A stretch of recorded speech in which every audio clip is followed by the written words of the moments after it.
আমি মানুষকে ভালোবেসে দেখেছি, আবার যত্ন নিয়ে দেখেছি,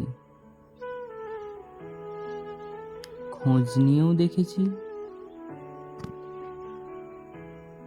সাহায্য করেও দেখেছি। সাধ্যমতো সবকিছুই করে দেখেছি। আর আমি বারবার তাদের কাছ থেকে অকৃতজ্ঞতাই পেয়েছি। তাদের এই অকৃতজ্ঞতা আমাকে বুঝিয়ে দিয়েছে দুনিয়া শুধু স্বার্থপর মানুষদের জন্য,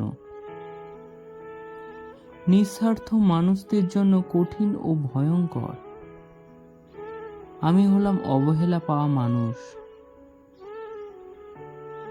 তাই যে একটু মিষ্টি করে কথা বলে, সুন্দর ব্যবহার করে আমার সাথে, তাকে আমি সবকিছু দিয়ে আগলে রাখার চেষ্টা করি। আর সেটাই আমার কষ্টের কারণ হয়ে ওঠে। তাই সেই মানুষগুলো থেকে দূরে থাকো, যারা তোমার মানসিক শান্তির বিপরীত। একা থাকতে হবে তো, দরকার হলে একাই থাকো। তবুও সেই মানুষগুলো থেকে দূরে থাকো, যারা তোমাকে 2 পয়সার দাম দেয় না। কেউ অবহেলা করছে, সেখান থেকে সরে এসে তার জন্য তোমার দরজা বন্ধ করে দাও। অবহেলাকে অবহেলার মাটি চাপা দিতে পারলেই দেখবেন জীবন সুন্দর ও সহজ হয়ে উঠেছে। যেখানে তোমার দাম নেই, সেখানে নাক না গলিয়ে নিজের আত্মসম্মানের কাছে ফিরে এসো। নিজের ব্যক্তিত্ব বাঁচিয়ে রাখো। মনের ভেতর মেরে ফেলো তাকে, যে তোমাকে মৃত্যুর মতো যন্ত্রণা দেয়। যারা তোমাকে মানসিক শান্তি কেড়ে নেয় কথা কিংবা কাজে।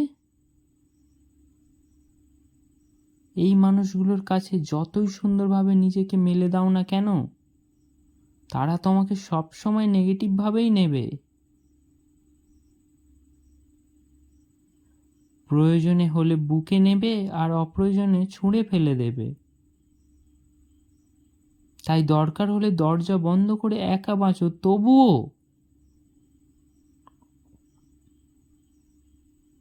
তাদের কাছে নিজেকে ধরা দিতে যাবেন না।